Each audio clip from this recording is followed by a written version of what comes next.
mis queridas niñas del grado noveno. Como les había prometido, aquí está nuestro video explicativo acerca de la literatura de vanguardia, que nos servirá como apoyo al tema que vimos en clase, en donde pues ya se explicó este contenido, pero pues vamos a profundizarlo un poquito a través de este video. Entonces pues vamos a dar inicio.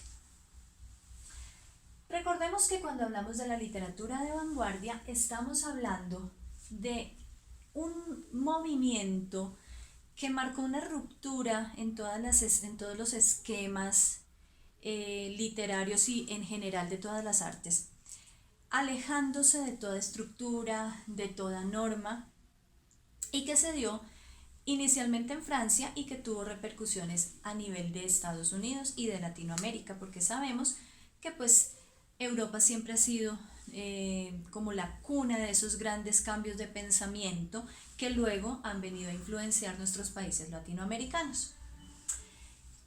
¿Cuál era el objetivo de esa literatura de vanguardia?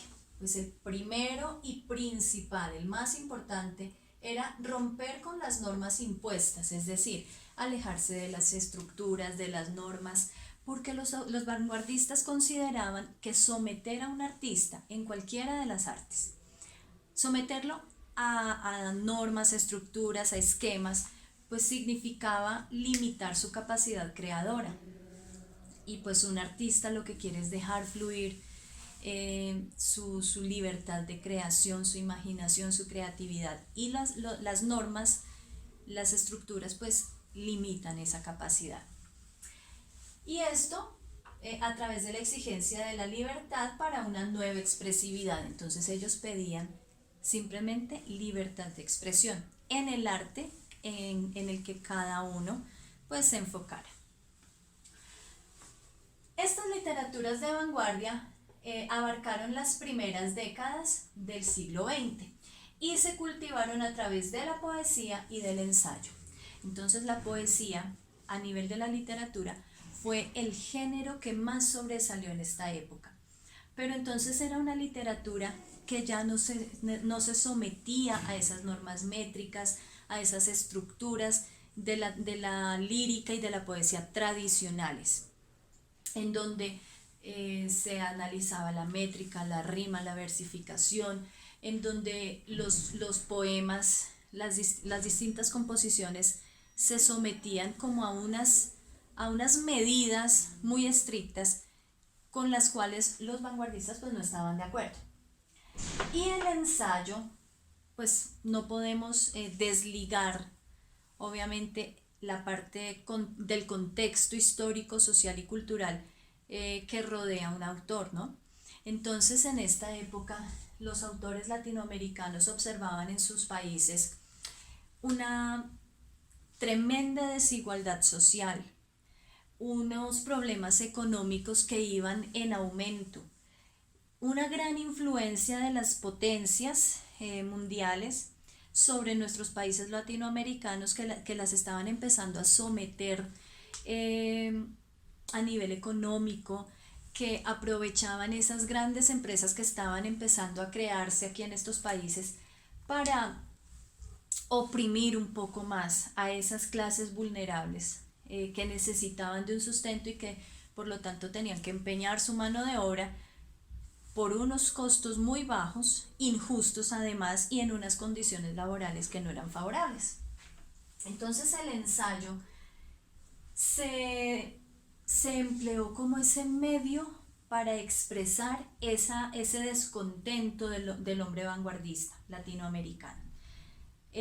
Fue ese método, ese medio de expresión a través del cual él opinaba y mostraba al mundo cuál era la realidad que estaban viviendo nuestros países.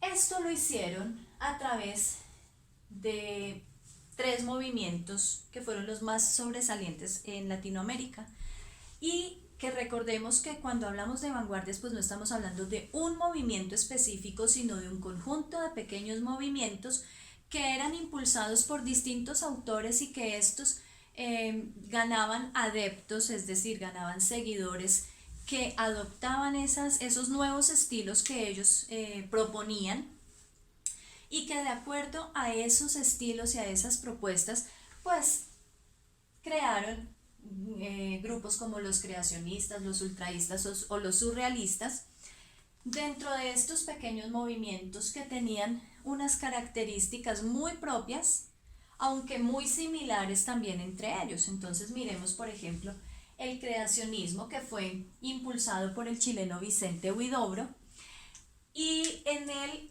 lo que pretendían era hacer de la poesía una unidad libre, ¿sí? No dependiente de absolutamente ninguna norma ni ninguna estructura. Era simplemente la capacidad de crear. Entonces, eso era lo que defendía el creacionismo, la capacidad creadora de los artistas, que no debía someterse, como les digo, a ninguna norma ni estructura. El ultraísmo, que fue también muy impulsado por Jorge Luis Borges, el argentino, el autor argentino Jorge Luis Borges, consideraban que la literatura necesitaba llegar a un punto ultra, es decir, debía ser completamente independiente, debía ser libre, debía tener un respeto como tal. Por lo tanto, estos autores que consideraban que sus formas de expresión eran tan importantes, a la vez se sentían un poco frustrados porque la gente de su entorno pues no consideraba que la labor de un escritor pues realmente hiciera un aporte valioso a la sociedad. Pero entonces ellos lo que buscaban era ese poder ultra de la literatura, donde la literatura es una forma de expresión sin sometimientos y sin reglas. Y a su vez, el surrealismo, que fue impulsado por el francés André Breton, se enfocaba hacia esa parte que se aleja de lo racional, de lo moral, de lo analítico, y se va hacia esa parte subconsciente del ser humano, hacia esa parte de los sueños, a ese momento de creación en donde el ser humano no piensa ni razona, sino que simplemente siente y deja fluir su imaginación. Entonces, por ejemplo, no es gratuito que muchos compositores digan que en el momento en que están durmiendo es donde llegan esas musas a inspirarlos y salen grandes obras de esos momentos de sueño, de esos momentos de inconsciencia. Entonces, en eso se enfocaba el surrealismo. ¿Qué rasgos caracterizaron a estos movimientos vanguardistas y que fueron comunes para todos? La ruptura de las normas y preceptos académicos, la valoración de lo irracional. Entonces, como lo decíamos en el surrealismo, esos momentos de inconsciencia son los que permiten a un artista fluir de una forma más especial su imaginación. El feísmo, como una forma de arte en donde se muestra que no todo en el mundo es bello, que lo feo también es arte, ¿cierto? Entonces, dentro de las obras se muestra también una poesía grotesca, una poesía que habla de la descomposición de la naturaleza, de la descomposición del hombre, de cómo un ser que no es muy agraciado también logra hacer o tener funciones y papeles importantes dentro de su sociedad.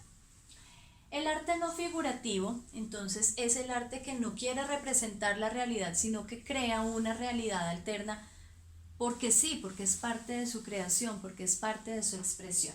Entonces si lo vemos de pronto dentro del cubismo, vemos que la realidad es representada, pero no de una forma, no es una representación real ni cercana a esa realidad, ¿cierto? Sino una representación transformada a través de figuras geométricas, por ejemplo.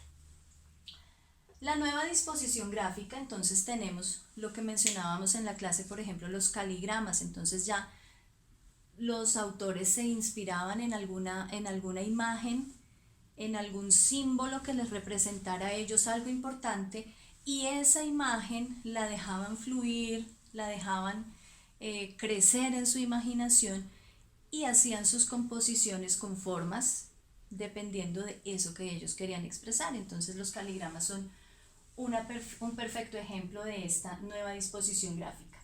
Y el deseo de aunar las artes, entonces también los caligramas siguen siendo también un claro ejemplo, en donde ya no es solamente la literatura como literatura, sino que la mezclamos con el dibujo.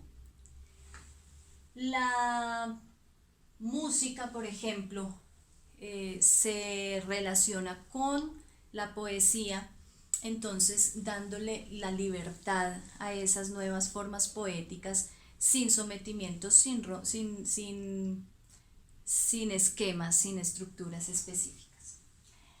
Las temáticas desarrolladas giraron en torno a la angustia existencial, que ha sido un tema muy marcado dentro de las distintas literaturas latinoamericanas, por lo mismo, por el contexto, por las situaciones que el hombre latinoamericano tenía que atravesar, y que pues estos le generaban a él un descontento con su propia vida y su realidad. El humor negro, a través del cual pues aprovechaban para reírse un poco también de esa realidad. Entonces, a través de la literatura, a través de la pintura, a través de distintas artes, pues se mostraba esa realidad, pero se reían al mismo tiempo de ella. La crítica en contra de la injusticia social y de la deshumanización. Entonces, cómo el ser humano se convirtió en simplemente una herramienta más para explotar, una herramienta más para producir.